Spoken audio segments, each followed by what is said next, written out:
நித்திய ஸ்துதிக்குரிய பரிசுத்த கருணைக்கு பக்தியாய் ஆராதனை இத்திசையும் புரியோம். நித்திய ஸ்துதிக்குரிய பரிசுத்த கருணைக்கு பக்தியாய் ஆராதனை இத்திசையும் புரியோம். நித்திய ஸ்துதிக்குரிய பரிசுத்த கருணைக்கு பக்தியாய் ஆராதனை இத்திசையும் புரியோம். பக்தியாய் ஆராதனை இத்திசையும் புரியோம்.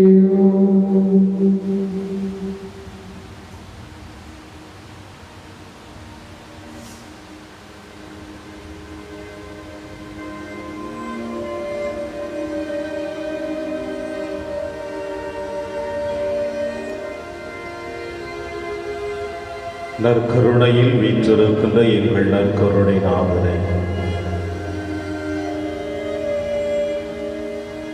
காலங்களையெல்லாம் கடந்தவரும்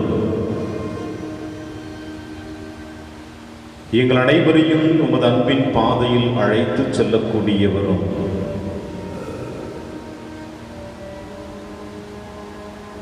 எங்கள் எதிர்பார்ப்புகளை ஆழமாக அறிந்தவரும்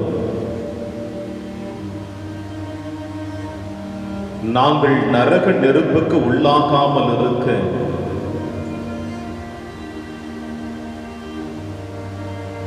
உம்முடைய பாடுகளின் வழியாக, மரணத்தின் வழியாக அந்த இஸ்ரேல் மக்களை ஆட்டுக்குட்டியினுடைய இரத்தம் பாதுகாத்தது போல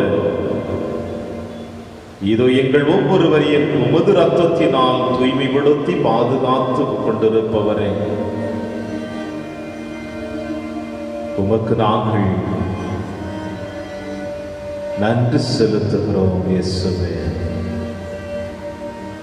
உம்மை நாங்கள் ஆராதிக்கின்றோம். இயேசுவே, உம்மை நாங்கள் மகிமைப்படுத்துகிறோம். இயேசுவே, உம் முகத்தை காண, உம்மோடு உரையாட, உம் வார்த்தைகளை கேட்டு அதன்படி எங்கள் வாழ்க்கையை மீண்டும் மீண்டும் தூய்மைப்படுத்திக் கொள்ளப்பா. இயேசுவே, இதோ உம்முடைய முன்னிலையில் வந்திருக்கின்றோம்.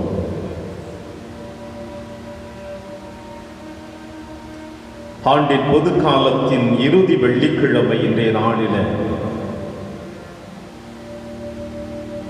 எங்கள் மனதின் காயங்களை தூய்மைப்படுத்தி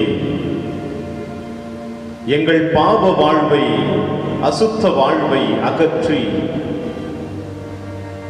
நீர் குடிகொள்ளக்கூடிய எங்களுடைய உள்ளத்திலும் உடலிலும் என்றும் நிறைவாக நிரந்தரமாக நீர் வாழ வேண்டும் என்பதற்காக இதோ திருவருகை காலத்தில் அடியெடுத்து வைப்பதற்கு முன்னதாக எங்கள் ஒவ்வொருவரையும் உம்முடைய முன்னிலையில், உம்முடைய பிரசன்னத்தில் அழைத்து வந்த எங்கள் அன்பு இயேசுவே, உமக்கு நன்றி செலுத்தி உம்மை ஆராதித்து உம்மை போற்றி புகழ்கிறோம். தகப்பனே, நீர் எங்களோடு எப்பொழுது வாசம் செய்ய வேண்டும் என்பதற்காக, எங்களுக்குள் இருந்து எங்களை வழிநடத்த வேண்டும் என்பதற்காக, ஆவியின் வல்லமையினால், ஆவியின் அபிஷேகத்தினால், ஆவியின் ஆறுதலினால் நாங்கள் என்றும் உமது வழியில் பயணிக்க வேண்டும் என்று இயேசுவே, இந்த நேரத்திலே உம்மிடம் எங்களை அழைத்து வந்ததற்காக உமக்கு நன்றி செலுத்தி உமை ஆராதிக்கிறோம், உமை போற்றுகிறோம், உமை புகழ்கிறோம் இயேசு.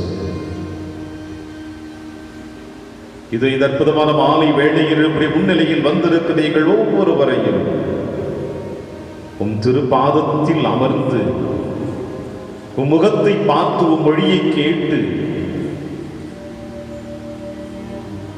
உம்முடைய அன்பின் சாட்சிகளாக வாழ அழைப்பு கொடுத்ததற்காக உமக்கு நன்றி செலுத்தி இவை ஆராதித்து உம்மை போற்றி புகழ்கிறோம் இயேசுவே.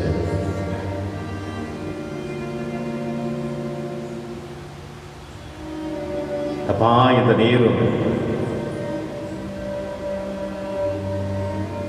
எங்களையே நாங்கள் மறந்து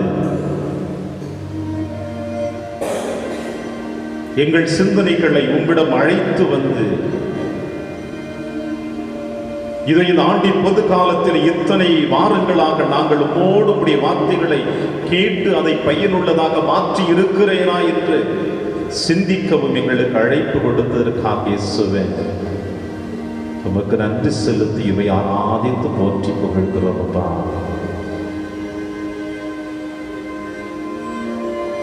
இதோ உடைய முன்னிலையில் வந்திருக்கின்ற நாங்களும் சரி, இல்லத்திலிருந்து இந்த அலைவரிசை வழியாக உம்மை கண்டு பேசிக் கொண்டிருக்கின்ற, செபித்துக் கொண்டிருக்கிற ஆசீர்வாதத்தை பெற துடித்துக் கொண்டிருக்கின்ற உம்முடைய குழந்தைகளையும் சேர்த்து தகப்பனே உம் பாதத்தில் அர்ப்பணிக்கிறப்பா. எங்களை உற்று நோக்கும், எங்கள் மனதில் இருக்கின்ற எண்ணங்களை நீர் ஆய்ந்து அறிந்து எங்கள் வாழ்வில் எது எங்களுக்கு நிறைவாக இருக்க வேண்டும் என்று விரும்புகிறீரோ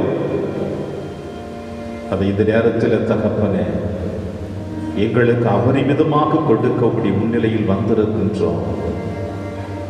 இந்த அழைப்பை கொடுத்ததற்காக உமக்கு நன்றி செலுத்தி ஆராதித்து போற்றி புகழ்கிறோம். நன்றி இயேசுவே. இதோ நாங்கள் உம்மை ஆராதிக்க போகிறோம், உம்மை புகழ்ந்து பாடப் போகிறோம்.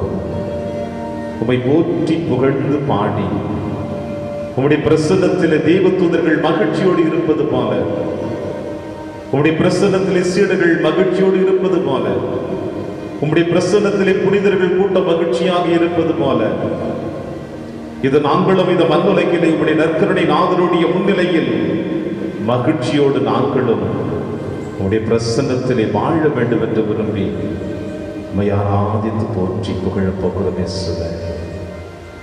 இது எங்கள் புகழ் அஞ்சலியை, எங்கள் நன்றியின் அஞ்சலியை, ஆராதனையின் அஞ்சலியை ஏற்றி எங்களை ஆசீர்வதிக்க இயேசுவே எங்களை உம் கரத்தில் அர்ப்பணிக்கின்றோம். ஏற்று வழி நடத்து. எழுந்திருப்போமா? ஆராதிப்பேன், நான் ஆராதிப்பேன், ஆண்டவர் இயேசுவை நான் ஆராதிப்பேன் என்ற பாடல் வரிகளின் வழியாக நம் நற்கருணை நாதரை நாம் இப்பொழுது ஆராதித்து துதிப்போம். ஆராதிப்பேன், நான் ஆராதிப்பேன், ஆண்டவர் இயேசுவை ஆராதிப்பேன், ஆராதிப்பேன், நான் ஆராதிப்பேன், ஆண்டவர் இயேசுவை ஆராதிப்பேன், வல்லவரே உம்மை ஆராதிப்பேன், நல்லவரே உம்மை ஆராதிப்பேன், வல்லவரே உம்மை ஆராதிப்பேன், நல்லவரே உம்மை ஆராதிப்பேன், ஆராதிப்பேன், நான் ஆராதிப்பேன், ஆண்டவர் இயேசுவை ஆராதிப்பேன்,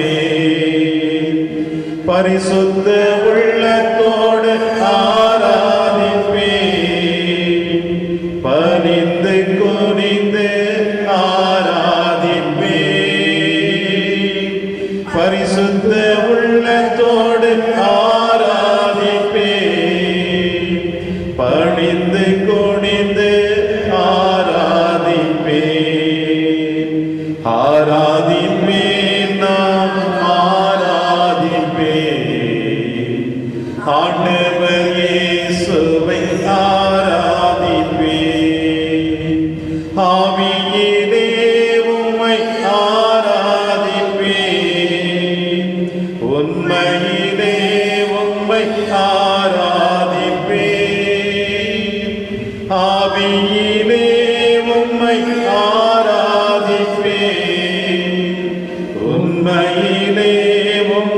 ஆராதிப்பேன், ஆராதிப்பேன், நான் ஆராதிப்பேன்.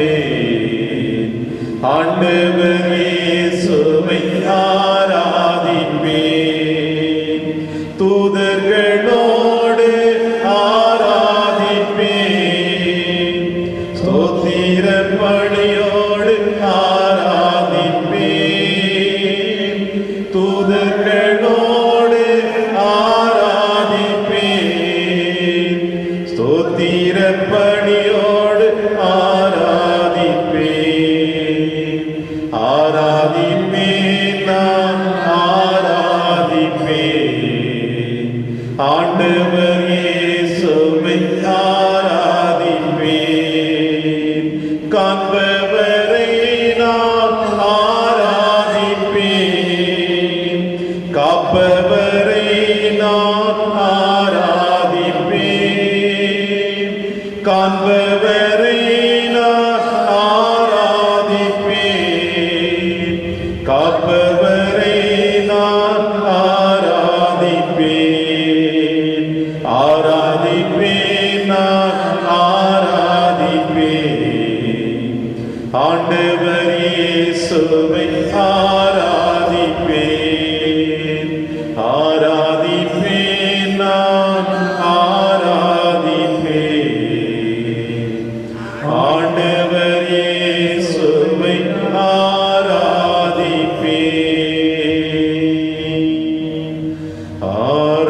ஆராதிப்பேன், நான் ஆராதிப்பேன், ஆண்டவர் இயேசுவை ஆராதிப்பேன்.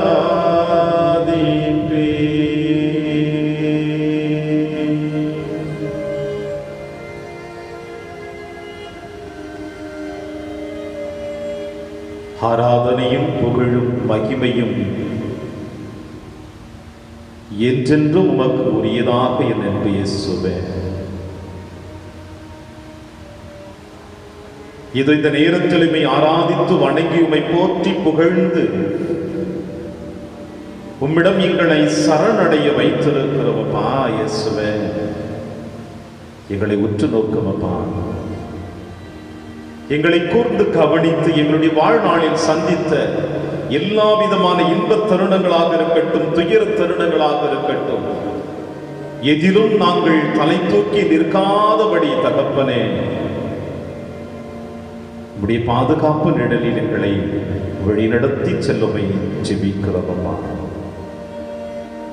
இதை மீண்டுமாய் உம்முடைய பாதத்திலே சரணடைந்து கிடக்கின்ற எங்களுக்கு உம்முடைய ஆசிரையும் கிருபையும் அபரிமிதமாக அள்ளி தந்து இதோ உம்முடைய திருவருகை காலத்திலே வர இருக்கிற ஞாயிற்றுக்கிழமை எங்களுடைய பாதத்தின் பயணத்தை ஆரம்பிக்கின்ற பொழுது இந்த பயணத்திலே நாங்கள் தடுமாறி விடாமல், இடறி விழாமல், இஸ்ரேல் மக்கள் உம்முடைய வருகைக்காக காத்து கிடந்தது போல ஒட்டுமொத்த யூத சமுதாயம் உம்முடைய வருகைக்காக காத்து கிடந்தது போல இதோ இந்த உலகத்திலே எத்தனையோ வறியவர்கள், ஏழைகள், அனாதைகள், கைவிடப்பட்டவர்கள், இவர்களும் மன நிறைவிற்காக உம்முடைய வருகைக்காக காத்து கிடப்பது போல தகப்பனே அப்பா, உம்முடைய மகன் இயேசுவினுடைய வருகைக்காக இதோ திருவருகை காலத்திலே அடியெடுத்து வைக்கப் போகிற எங்களை உற்று நோக்கி எங்களை ஆசீர்வதியும் இயேசுவே. தாய் தன் குழந்தையை தேற்றுவது போல, தாய் தன் குழந்தையை தன் மார்பிலே அரவணைத்துக் கொள்ளுவது போல இயேசுவே, இந்த நேரத்திலே உம்முடைய மார்பு மீது எங்களை அரவணைத்துக் கொள்ளும் இயேசுவே. உம்முடைய அன்பு ஒன்றே எங்களுக்கு நிரந்தரமானது என்று, உமது பாசம் ஒன்றே எங்களுக்கு நிறைவானது என்று, உம்முடைய வழிநடத்துதல் ஒன்றே எங்களுக்கு வாழ்வுக்கு ஒளியானது என்று, உம்முடைய வார்த்தையை எங்களுக்கு வாழ்வு கொடுக்க போகிறது என்பதை உணர்ந்து இயேசுவே உம்முடைய முன்னிலையில் வந்து கிடக்கின்ற அப்பா எங்களை உற்று நோக்கி ஏற்றுக்கொள்ளும் இயேசுவே. இது வந்து ஒரு சில நிமிடத்துள்ளிகள் உடைய வார்த்தைகளை நாங்கள் கேட்க போகிறோம் தகப்பனே. இந்த வார்த்தைகள் எங்கள் வாழ்வுக்கு வழிகாட்டியாகவும், எங்கள் ஆன்மீகத்திற்கு நல்ல பலம் உள்ளதாகவும், தைரியத்தை கொடுக்கக்கூடியதாகவும், தெம்பை கொடுக்கக்கூடியதாகவும் இதன் வழியாக என்றும் நாங்களுடைய மந்தையிலே இணைந்து செய்யக்கூடிய, இணைந்து பயணிக்கக்கூடிய இந்த திருச்சபையினுடைய போராளிகளாக, உம்முடைய சாட்சிகளாக, உம்முடைய அன்பின் பிள்ளைகளாக நாங்கள் வாழ வேண்டிய வரத்தை எங்களுக்கு கொடுத்து வழிநடத்த வேண்டும் என்று எங்கள் ஆண்டவராகிய கிறிஸ்து வழியாக பார்த்து நாங்கள் ஜெபிக்கலாம். ஆமென், ஆமென், ஆமென். அமர்வோம்.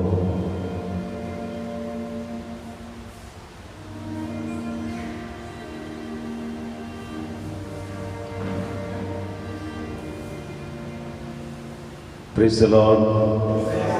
Praise the Lord. Praise the Lord. Hallelujah. Hallelujah. Hallelujah. இன்னும் கொஞ்சம் சத்தமா சொல்லலாம். Praise the Lord. Praise the Lord. Praise the Lord. கிறிஸ்துவில் பிரியமான அன்பு சகோதர சகோதரிகளே, நம்முடைய வாழ்க்கையில எத்தனையோ நேரங்களையும் சூழ்நிலைகளையும் இன்பங்களையும் துன்பங்களையும் அனைத்தையும் சந்தித்து அதிலே பல நேரங்களிலே வெற்றியையும் கண்டு தோல்விகளையும் கண்டு ஏமாற்றங்களையும் கண்டு வாழ்க்கை இன்றோடு நின்று விடக்கூடாதா, முடிந்து விடக்கூடாதா, அல்லது மகிழ்ச்சியில இருக்கிற பொழுது இந்த மகிழ்ச்சி இன்னும் நமக்கு தொடர்ந்து கிடைக்கக்கூடாதா என்ற எண்ணங்கள் பல நேரங்களிலே எழலாம். ஆனால் இந்த எண்ணங்கள் எழுவது ஒவ்வொரு மனிதனுடைய உள்ளத்தின் ஆழத்தில் இருப்பது தவறு இல்லை. ஆனால் இந்த எண்ணங்களை நாம் எப்படி கையாள போகிறோம், இப்படிப்பட்ட எண்ணங்களை நாம் எப்படி கையாள போகிறோம் என்பதுதான் ஒரு பெரிய கேள்விக்குறியாக இருக்கிறது. பிரியமான சகோதர சகோதரிகளே, ஆண்டின் பொது காலத்தில் இறுதி வெள்ளிக்கிழமையிலே நாம் அனைவரும் இந்த நற்கருணை நாதருடைய முன்னிலையில் அமர்ந்திருக்கின்றோம். முதலில் நம்முடைய அன்றாட வாழ்க்கையில் ஆன்மீக பயணத்தில் ஒவ்வொரு வெள்ளிக்கிழமையும் ஆலயத்திலே நடைபெறக்கூடிய திருப்பலியாக இருக்கட்டும், நற்கருணை ஆசீர்வாதமாக இருக்கட்டும், பாவ சங்கீர்த்தன அந்த திருவருட்சாதனமாக இருக்கட்டும், இந்த திருநிகழ்வுகளில் நான் எப்படி என்னை கலந்து கொண்டு இந்த நற்கருணை நாதரோடு நான் என்னுடைய நாட்களை கடந்து சென்றிருக்கின்றேன் என்று முதலில் நாம் சிந்திக்க பார்ப்போம். ஏனென்றால் வாய்ப்புகள் பல நேரங்களில் உங்களுக்கும் எனக்கு கொடுக்கப்பட்டிருக்கின்றது. இந்த வாய்ப்புகளை நான் எப்படி பயன்படுத்தி இருக்கின்றேன்? பல நேரங்களிலே ஆலயத்திற்கு வர வாய்ப்புகள் இருந்தும் அதை நான் தவறிய தருணங்கள் ஏன்? எதற்காக இப்படிப்பட்ட வாய்ப்புகளை நான் இழந்திருக்கின்றேன்? ஒருவேளை அன்றைய நாளில் அந்த நேரத்தில் ஆன்மீகத்தை விட என் உலக காரியங்கள், என் ஆசைகள் நிறைவேற வேண்டுமா? அப்படி அதற்காக இந்த நற்கருணை நாதரை நான் உதறி தள்ளிவிட்டு சென்றிருக்கின்றேனா என்று சிந்திக்க இன்று இவர் உங்களையும் என்னையும் அழைத்திருக்கிறார். பல நேரங்களிலே பல சுமைகளை சுமந்து கொண்டிருக்கின்றோம் நாம். அது மகிழ்ச்சியின் சுமைகளாக இருக்கட்டும், துயரத்தின் சுமைகளாக இருக்கட்டும். ஒரு கழுதை பொதி எப்படி சுமந்து சென்று கொண்டிருக்கிறதோ அதே போல நாமும் நம்முடைய வாழ்க்கையிலே பலவிதமான சுமைகளை சுமந்து சென்று கொண்டிருக்கின்றோம். ஆனால் ஏன் சுமக்கிறேன், எதற்காக சுமக்கிறேன் என்பதுதான் இன்று வரை நாம் சிந்திக்காமல் இருந்து கொண்டிருக்கிறது. நம்முடைய வாழ்க்கையில எப்படிப்பட்ட சுமைகளை எதற்காக நான் சுமக்கிறேன்? இந்த சுமைகள் இன்னும் என்னுடைய உள்ளத்தின் ஆழத்தில் இருக்க வேண்டுமா அல்லது இதை இறக்கி வைக்க வேண்டுமா? இந்த கேள்விகள் இன்னும் நம்முடைய மனதிலே எழாமல் தான் இருந்து கொண்டிருக்கின்றோம்.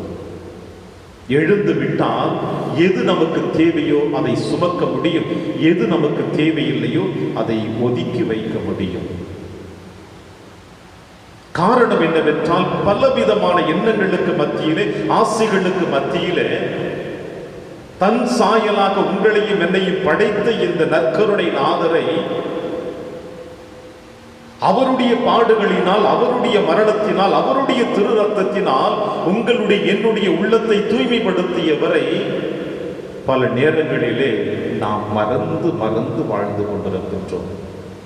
தமிழிலே ஒரு அற்புதமான ஒரு சொல்லாடல் சொல்லுவார்கள் பழமொழி, மேலே ஏறி வந்த பிறகு ஏணியை எட்டி உதைத்து விடாதே.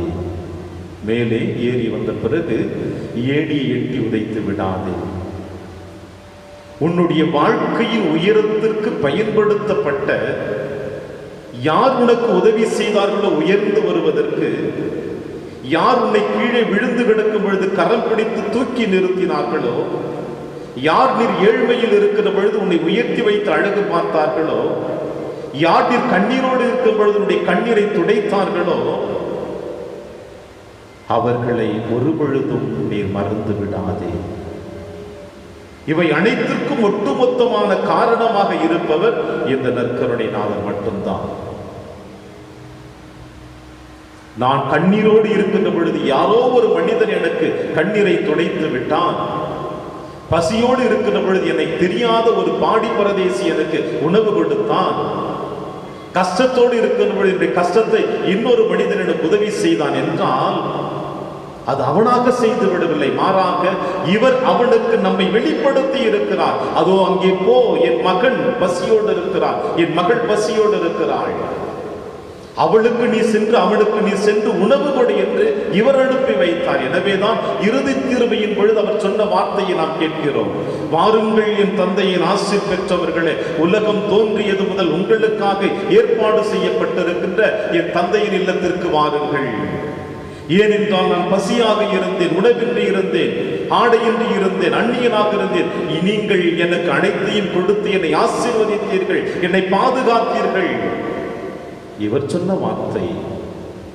எனவே இப்படிப்பட்ட தருணங்களில் நீங்களும் நானும் ஏதாவது ஒரு நாள் இந்த ஆண்டிலே கவலையோடு, கண்ணீரோடு, வேதனையோடு, துயரத்தோடு, அவமானத்தோடு, தோல்வியோடு, ஏமாற்றங்களோடு, ஒன்றுமில்லாத நிலையில் கூட நாம் தள்ளப்பட்டிருப்போம். இவர் ஒருவர் தான் அதற்கு அனைத்து வழி கொடுத்தார். எனவே இப்படி வழி கொடுத்த நம் ஆண்டவர் இயேசு கிறிஸ்துவை நம்முடைய வாழ்க்கையிலே நாம் உணர்ந்திருக்கின்றேனா? என்னை காப்பாற்றி இயேசுவை நான் உணர்ந்திருக்கின்றேனா? என்னை வழிநடத்தி கொண்டிருக்கின்ற இயேசுவை நான் உணர்ந்திருக்கின்றேனா என்று சிந்திக்க இவரின் அழைப்பு கொடுக்கிறார். ஒரு முறை புத்தரை பார்க்க ஒரு கூட்டம் சென்றதாம். அந்த கூட்டம் எதை பற்றி விவாதிக்க சென்றார்கள் என்றால், கடவுள் இல்லை என்று விவாதித்தார்கள். நீங்கள் என்ன சொல்லுகிறீர்கள், கடவுள் இருக்கிறாரா இல்லையா? இந்த கேள்விகளை எழுப்பிக் கொண்டு செல்லுகின்ற பொழுது புத்தருடைய சீடர்கள் மகிழ்ச்சியோடு புத்தரிடம் அழைத்து வந்து, இதோ இந்த கூட்டத்தில் உங்களிடம் பேச வேண்டுமாம், என்னவென்று கேளுங்கள் என்று சொன்னாராம். அதற்கு புத்தர் அவர்களிடம் என்னவென்று கேட்டார். அவர்கள் தங்களுடைய விவாதங்களை முழுவதுமாக எடுத்து வைத்து விட்டு, கடவுள் இல்லை என்று நாங்கள் நினைக்கிறோம், நீங்கள் என்ன சொல்லுகிறீர்கள்? அதற்கு புத்தர் அற்புதமாக சொல்லியிருக்கிறார், கடவுள் இல்லை. நீங்கள் சொல்வது உண்மைதான், கடவுள் இல்லை. புத்தருடைய சீடர்களுக்கு தயக்கம், என்ன ஆச்சு என்றால் இப்படி சொல்லிட்டாரு, கடவுளை பற்றி எல்லாம் நமக்கு புத்திமதி சொல்றவர் கடவுள் இல்லைன்னு சொல்லிட்டாரு அப்படி என்று அவர்களுக்கு சந்தேகம். பல நாட்கள் கழித்து மீண்டுமாய் இன்னொரு குழுவினர் வந்திருக்கிறார்கள் புத்தரை சந்திக்க. என்னவென்றால் அவர்கள் கடவுள் இருக்கிறார் அதற்கு விவாதத்தை எழுப்ப. அவர்களும் புத்தரிடம் வந்து கேள்விகளை எழுப்பிய பிறகு, நீங்கள் என்ன சொல்கிறீர்கள், கடவுள் இருக்கிறார் இல்லையா? ஆம், கடவுள் இருக்கிறார் என்று சொல்லிவிட்டார். புத்தருடைய சீடர்களுக்கு ஒரே தயக்கம், என்ன ஆச்சு இந்த ஆளுக்கு? ஒரு குரூப்பு வந்துச்சு, கடவுள் இல்லைன்னா ஆம் பண்ணிட்டார், இங்க வந்தவருக்கு கடவுள் இருக்கிறார் இருக்கிறார் என்றார், என்னதான் பேசுகிறார் இந்த ஆள்? அப்படி என்ற சந்தேகத்தோடு புத்தரிடம் சீடர்கள் சென்று கேட்டார்களாம், என்னதான் ஐயா உங்களுக்கு ஆச்சு? கடவுள் இருக்கிறார்ன்றீங்க, இல்லைன்றீங்க. அப்பொழுது புத்தர் அற்புதமாக சொன்னாராம், ஒவ்வொரு மனிதனுடைய உள்ளத்தின் ஆழத்தில் என்ன இருக்கின்றதோ அதுதான் அவன் வெளிப்படுத்துவான். அவன் மனதில் இருக்கின்ற எண்ணங்களைத்தான் அவன் வெளிக்கொணர்ந்து கொண்டிருப்பான். இல்லை என்று ஒருவன் வாதாடுகின்ற பொழுது அவனிடம் இருக்கிறது என்று சொன்னால் அவன் ஏற்றுக்கொள்ள மாட்டான். ஏனென்றால் அவனுடைய உள்ளத்தின் ஆழத்திலே இல்லை என்பது இல்லையாகவே இருந்து போகட்டும். ஏனென்றால் அவன் கடவுளுடைய உடனிருப்பை உணர்ந்து கொள்ளவில்லை. எனக்குள் இறைவன் இருக்கிறார், என்னை காப்பாற்றிக் கொண்டிருக்கிறார், என்னை வழிநடத்தி கொண்டிருக்கிறார் என்ற மனப்பக்குவம் அவனுக்கு இல்லை. இல்லாதவனை மீண்டும் மீண்டும் இருக்கிறது என்று அவனை அழைத்து வருகின்ற பொழுது அவனுக்குள் இன்னும் பலவிதமான ஆக்ரோஷங்கள், கோபங்கள், கோபக்கடைகள் எழுந்து கொண்டேதான் இருக்கும். இறைவனுடைய பிரசன்னத்தை எவன் ஒருவன் உணர்ந்து கொள்ளவில்லையோ அவனால் இந்த உலகத்தையும் உணர்ந்து கொள்ள முடியாது, அவனையும் உணர்ந்து கொள்ள முடியாது, அவனுடைய வாழ்வையும் அவன் உணர்ந்து கொள்ள முடியாது. கடவுள் இருக்கிறார் என்று எவன் ஒருவன் நம்புகின்றானோ, விசுவசிக்கின்றானோ, அவன் தன்னை அறிந்தவனாக இருக்கிறான், இந்த உலகத்தை அறிந்தவனாக இருக்கிறான், கடவுளோடு அவனால் பயணிக்க முடியும்.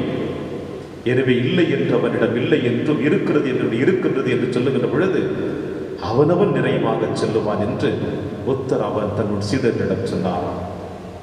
பிரியமான சகோதர சகோதரிகளே, இறைவன் இருக்கிறாரா இல்லையா?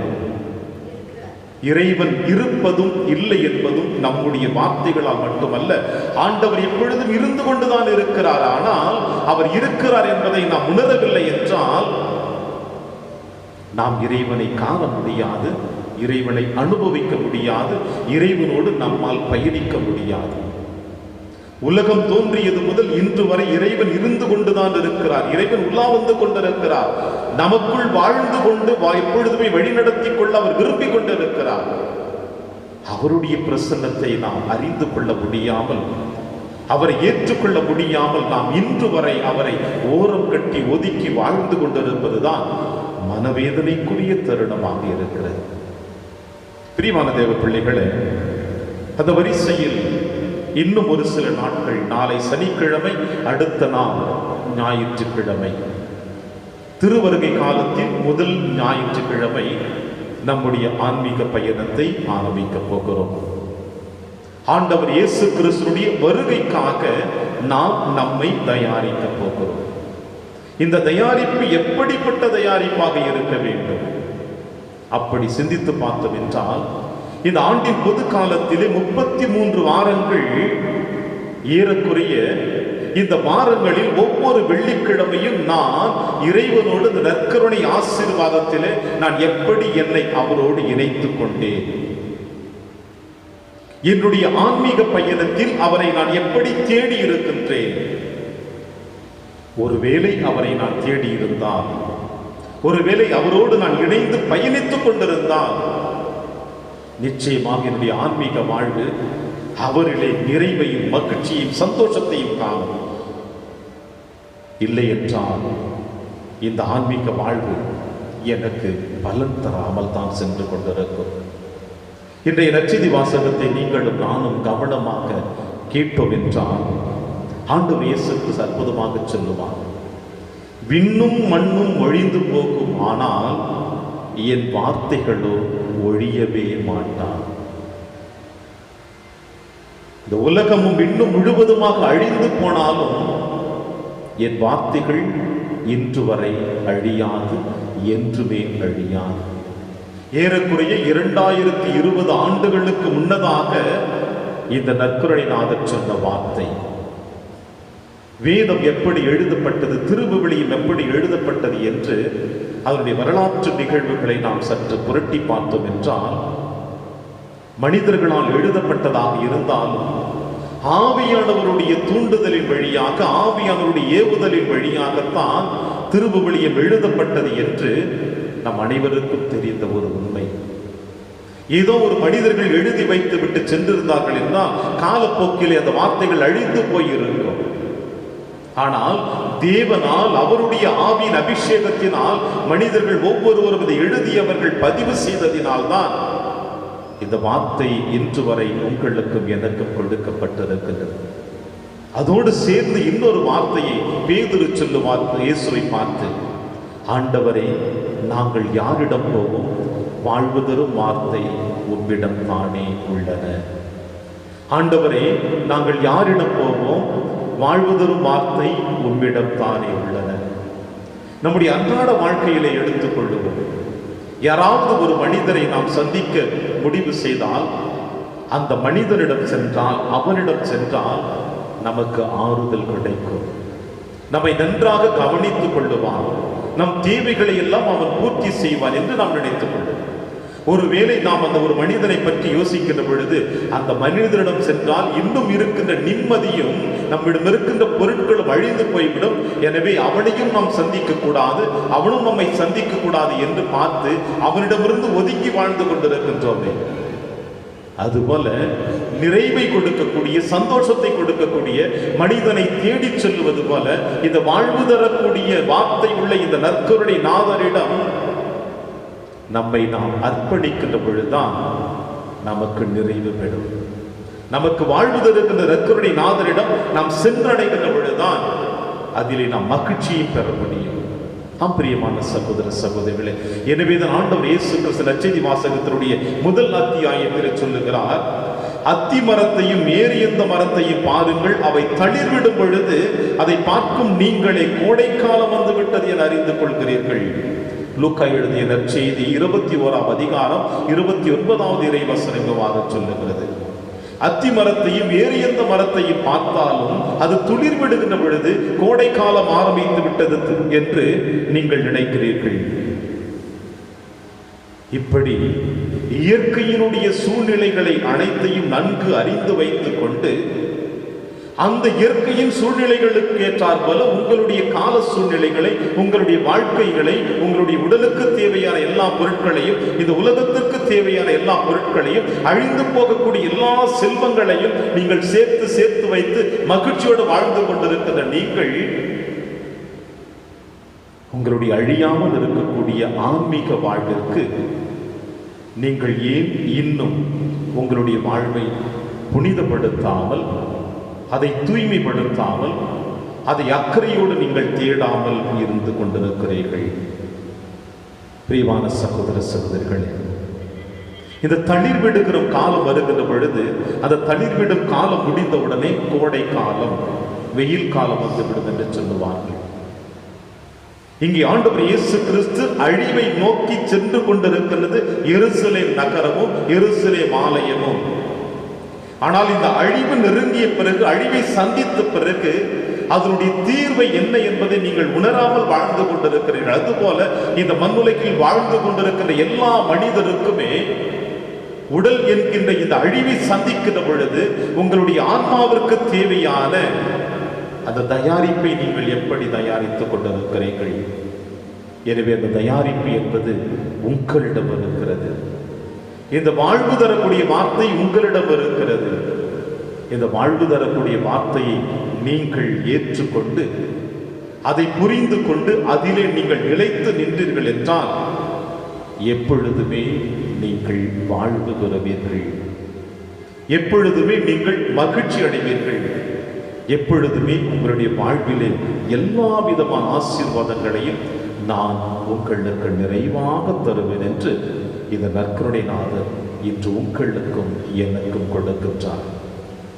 எனவே பிரியமான சகோதர சகோதரிகளே, திருவருகை காலத்திலே அடியெடுத்து வைக்கப் போகின்ற நீங்களும் நானும் இன்றைய நாளில் இந்த நற்கருணை நாதரிடம் ஒரு வாக்குறுதியோடு நம்முடைய இல்லத்தை சென்றடைவோம்.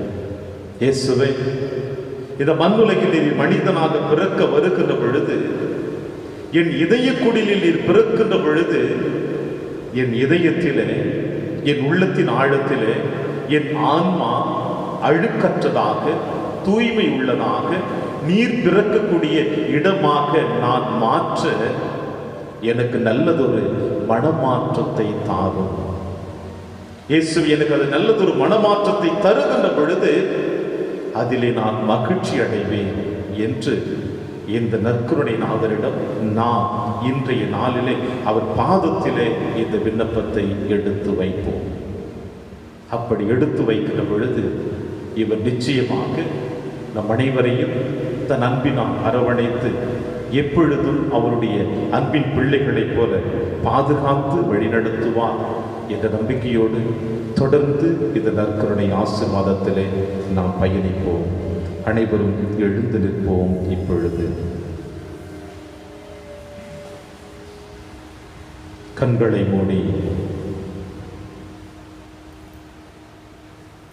இத்தனை நேரம் இந்த இறை வார்த்தையை நம் வாழ்வாக்க மாற்றிக்கொள்ள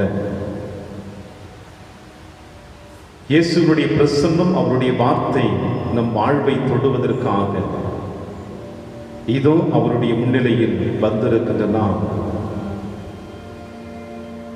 நம்முடைய வாழ்வு முழுவதுமாக மாற்றம் பெற வேண்டும் என்றால் அவருடைய பிரசன்னம் நமக்கு தேவை.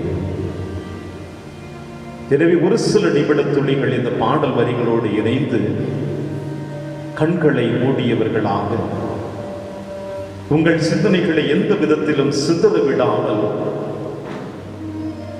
இந்த நற்கருணை பேழை உற்று நோக்குவதை விட நீங்கள் கண்களை மூடிக்கொண்டு நம் நற்கருணை நாதரை உங்களுடைய நினைவில் எடுத்து வந்து இயேசுவின் திருமுகத்தை இப்பொழுது தேட ஆரம்பியுங்கள். இயேசுவே, இப்பொழுது நான் கண்களை மூடிக்கொண்டிருக்கின்றேன். உம்முடைய பிரசன்னத்திற்குள் என்னை அழைத்து வரப்போகிறேன். உன் இதய கதவை திறந்து என்னையும் என் ஆன்மாவையும் நீர் ஏற்று உன்னுடைய பிரசன்னத்தை எனக்கு தாரும். இன்றைய நாளிலே உன்னை நான் நேரடியாக கண்கூடாக இந்த பிரசன்னத்தின் வழியாக காணுகின்ற பொழுது ஆண்டவரே, நான் ஆசீர்வதிக்கப்பட்டவளாக மாற்றப்பட போகிறேன் என்ற நம்பிக்கையோடு ஆழமான விசுவாசத்தோடு கண்களை மூடி இயேசுவின் பிரசன்னத்திற்காக நம்மையே நாம் தயார் செய்வோம். ராஜா, உன் பிரசன்னம் போதுமையா, எப்போதும் எனக்கு போதுமையா. ராஜா, உன் பிரசன்னம் போதுமையா, எப்போதும் எனக்கு போதுமையா. பிரசன்னம் பிரசன்னம் தேவ பிரசன்னம் பிரசன்னம் பிரசன்னம் தேவ பிரசன்னம். ராஜா, உன் பிரசன்னம் போதுமையா, எப்போதும் எனக்கு போதுமையா. அதிகாலமே தேடுகிறேன், ஆர்வமுடன் உம்மை நாடுகிறேன் இயேசுவே. நான் படுக்கையிலிருந்து எழுகின்ற பொழுது காலை கதிரவன் என்னை தொடுவதற்கு முன்னதாக இயேசுவே, இரவு முழுவதுமாக உம்முடைய காவல் தூதர் வழியாக என்னை பாதுகாத்ததற்காகவும் எந்த விதமான ஆபத்துகளும் என்னை நேராமல், எந்த விதமான விஷ சந்துகளும் என்னை தொட்டு விடாமல், ஆபத்துகளிலிருந்து பாதுகாப்பை முழுவதுமாக கொடுத்து என்னை வழிநடத்தி என் அன்பு இயேசுவே, இதோ காலை கதிரவனை காணுவதற்கு முன்னதாக என் படுக்கையிலிருந்து எழுந்து அமர்ந்து உம்மை நான் தேடப் போகிறேன் அப்பா. அதிகாலமே தேடுகிறேன், ஆர்வமுடன் நாடுகிறேன். அதிகாலமே தேடுகிறேன், ஆர்வமுடன் நாடுகிறேன். ராஜா, உன் பிரசன்னம் போதுமையா, எப்போதும் எனக்கு போதுமையா. பிரசன்னம் பிரசன்னம் தேவ பிரசன்னம் பிரசன்னம் பிரசன்னம் தேவ பிரசன்னம். உலகமெல்லாம் மாயை ஐயா, உம் அன்பொன்றே போதுமையா. அன்பு இயேசுவே, இதோ நான் கரம் பிடித்த கணவனாக இருக்கட்டும், மனைவியாக இருக்கட்டும், ஏன் என்னை பெற்றெடுத்த பெற்றோர்களாக இருக்கட்டும், என்னுடைய உடன்பிறப்புகளாக இருக்கட்டும், ஏன் என் நண்பனாக இருக்கட்டும், என் தோழியாக இருக்கட்டும், எனக்கு அறிந்தவர்களாக இருக்கட்டும், என்னோடு பயணம் செய்து கொண்டிருக்கின்ற, பணி செய்து கொண்டிருக்கின்ற என் உடன் உழைப்பாளிகளாக இருக்கட்டும், யாராக இருந்தாலும் பல நேரங்களிலே தகப்பனே, அவர்கள் தேவைகள் நிறைவேறுவதற்காக என்னை பயன்படுத்தி என்னை ஓரம் கட்டி என்னை தனிமையிலே தவிக்க விட்ட தருணத்தை பார்க்கின்ற பொழுது இயேசுவே, இந்த உலகம் முழுவதுமாக மாயையாகத்தான் காணப்படுகிறது ஐயா. இந்த உலகம் முழுவதுமாக ஏமாற்று வாழ்க்கையிலே இருப்பதை நான் காணுகின்றேன். இந்த நேரத்தில் உம்முடைய அன்பு மட்டும்தான் எனக்கு போதும் என்று உம் திருப்பாதத்தில் என்னை அர்ப்பணிக்கின்றேன். உலகமெல்லாம் மாயையா, உம் அன்பொன்றே போதுமையா.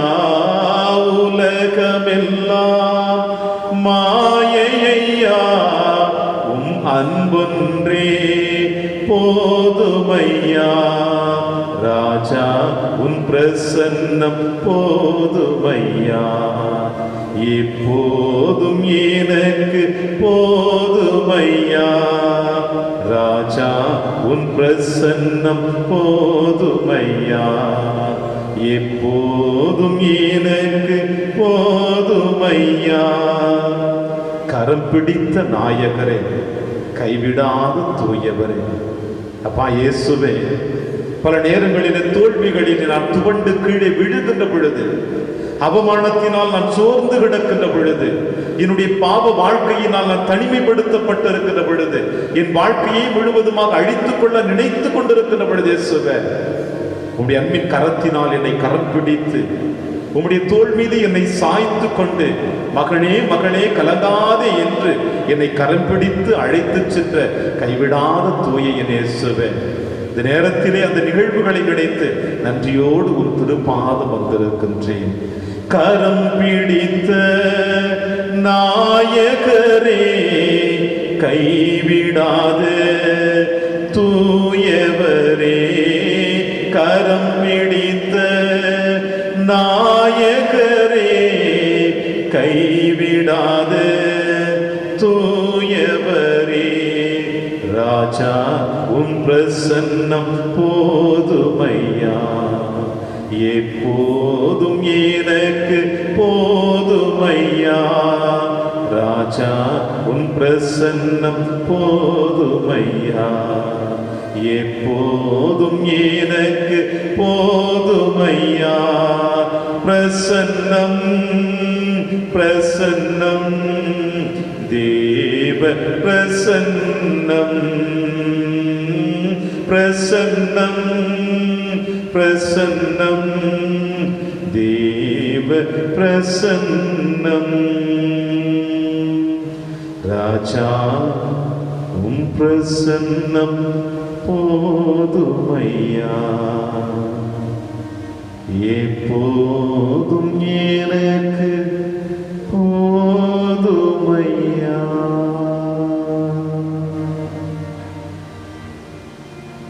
தேவ பிள்ளைகளே, நிச்சயமாக கண்களை மூடியவர்களாக இது இயேசுவின் பிரசன்னத்தை உங்களுக்குள் எடுத்து வந்து இயேசுவை உற்று நோக்கி, அப்பா தகப்பனே, என் அன்பு இயேசுவே, இந்த நேரத்தில் உன்னை உற்று நோக்கியதற்காக, என்னிடம் வந்ததற்காக, என் இதயத்தில் எழுந்தருளி வந்ததற்காக, என்னை தொட்டதற்காக, என்னை கரம் பிடித்ததற்காக, என்னை ஆசீர்வதித்ததற்காக, என் தேவைகளை நிறைவேற்ற வந்ததற்காக, என் கண்ணீரை துடைத்ததற்காக, என் மனக்கவலையை போக்கியதற்காக, அப்பா உமக்கு நன்றி செலுத்துகிறேன் என்று இயேசுவுக்கு நன்றி செலுத்துவோமா? ஏனென்றால் தேடி வருகின்ற பொழுது, அலைந்து திரிகின்ற பொழுது, இயேசுவே தாவீதின் மகனே என் மீது இரக்கமையும் என்று அந்த பார்வையற்றவன் சொல்லுகின்ற பொழுது, என்னிடம் அழைத்துவார்கள் என்று சொன்னது போல, இந்த நேரத்தில் நீங்களும் நானும் கண்களை மூடியவர்களாக இயேசுவை தேடி இருக்கின்றோம். இயேசுவின் பிரசன்னத்திலே நாம் அனைவரும் உறைந்து போயிருக்கின்றோம். ஆண்டவர் நமக்குள் இறங்கி வந்திருக்கிறார். ஆண்டவர் நம்மை தொட்டிருக்கிறார். தேவன் நம்மை ஒவ்வொருவரையும் தொட்டு குணப்படுத்த போகிறார். தன்னை ஆசீர்வதிக்க போகிறார். என் கரங்களை பிடிக்க போகிறார். என்னை ஆசீர்வதிக்க போகிறார். இது திருவருகை காலத்திலே என் தேவன் என்னை முழுவதுமாக வழி நடத்தி பாதுகாக்க போகிறார் என்று இயேசுவை நாம் உற்று நோக்கி நம்பிக்கையோடு விசுவாசத்தோடு நன்றி இயேசுவை என்று சொல்லுவோம். நன்றி அப்பா, நன்றி இயேசுவே என்று சொல்லுவோம். நன்றி இயேசுவே என்று சொல்லுவோம். நன்றி இயேசுவே என்று சொல்லுவோம். நன்றி இயேசுவே என்று சொல்லுவோம். என்னை தொடுகின்ற இயேசு எமக்கு நன்றி அப்பா என்று இயேசுவுக்கு நன்றி சொல்லுவோமா? இந்த நேரத்தில் இயேசு நம் ஒவ்வொருவருடைய கரங்களையும் பிடித்திருக்கிறார். ஆண்டவரும் கரங்களை பிடித்தவராக, நம் கவலைகளை போக்கக்கூடியவராக, நம் தீவுகளை நீக்கக்கூடியவராக, ஒவ்வொரு தேவைகளையும் நம் அனைத்தையும் கொடுத்து நம்ம ஆசீர்வதித்து நமக்கு வழிநடத்தக்கூடிய நம் தேவனிடம் இந்த நேரத்தில் நன்றி சொல்லி நம் ஆண்டவரிடம் நம்மை அர்ப்பணித்து செபிப்போம். இயேசுவே, இந்த நேரத்தில் எங்கள் ஒவ்வொருவரையும் நீர் குணப்படுத்த வந்ததற்காக உமக்கு நன்றியப்பா. உம்மை தேடி அலைந்து கொண்டிருக்க எங்கள் இதயத்தில் நீர் எழுந்து வந்ததற்காக உமக்கு நன்றியப்பா.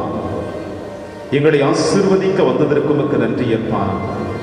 தகப்பனே, இந்த நேரத்திலே குறிப்பாக இது நேற்றைய தினத்தில் நிவர் புயலின் வழியாக பாதிக்கப்பட்டிருக்கின்ற ஒவ்வொரு சகோதரனையும் சகோதரியையும் உம் கரத்திலே அர்ப்பணித்து செபிக்கிறேன் இயேசுவே.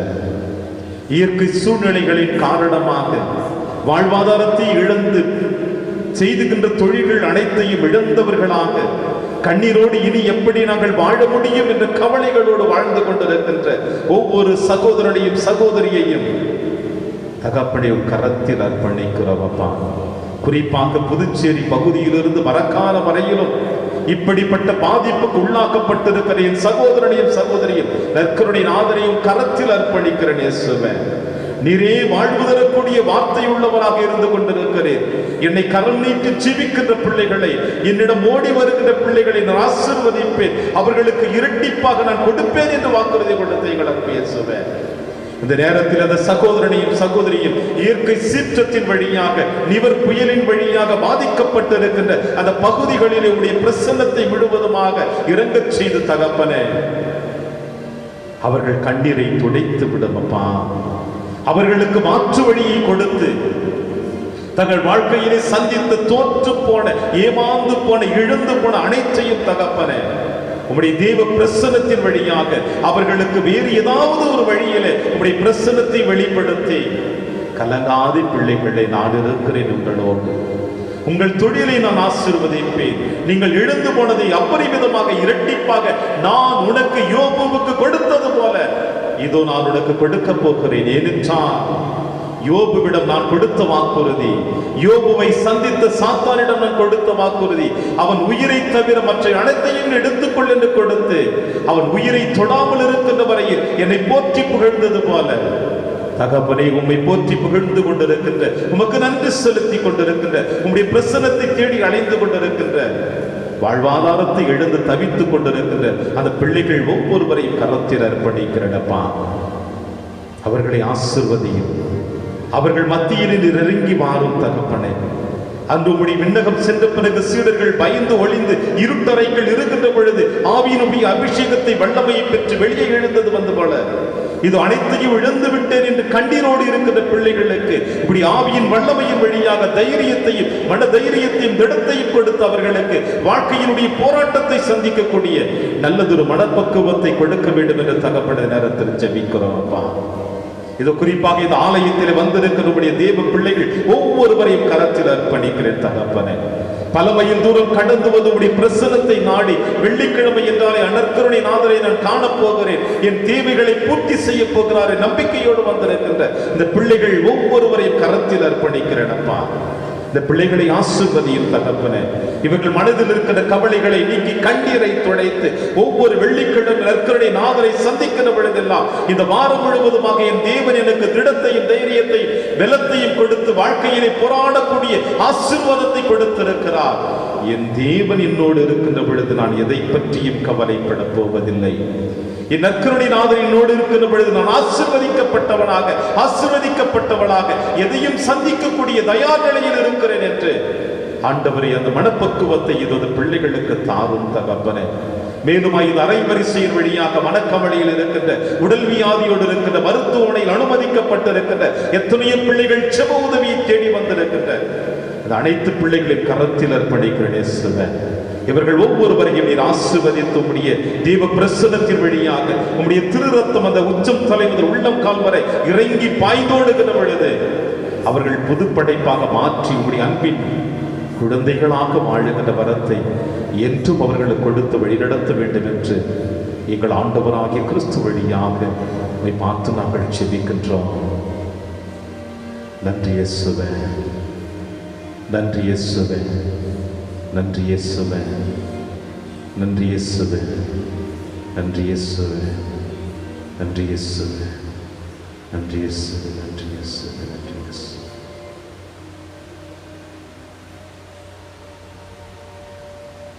மண்டியிடவும் ஆந்தியிடம் இருந்திருக்கு.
இறைவா, இந்த வியப்புக்குரிய திருவருட்சாதனத்திலே உம்முடைய பாடுகளின் நினைவை எங்களுக்கு விட்டு சென்றே. உமது திருவுடல் திரு ரத்தம் இவற்றின் மறைபொருளை வணங்கும் நாங்கள் உம்மை பின் பயனை இடைவிடாமல் அனுபவிக்க அருள் புரிவீராக. இறைவனாய் என்றென்றும் வாழ்ந்து ஆட்சி செய்கிற எங்கள் ஆண்டவர் இயேசு கிறிஸ்து வழியாக உம்மை மன்றாடுகின்றோம்.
இயேசுவின் இருதயமே என்றும் இறங்கிடும் அருள்மயமே, உந்தன் ஆசியும் அருளும் சேர்ந்து வந்தால் எங்கள் ஆனந்தம் நிலை பெறுமே.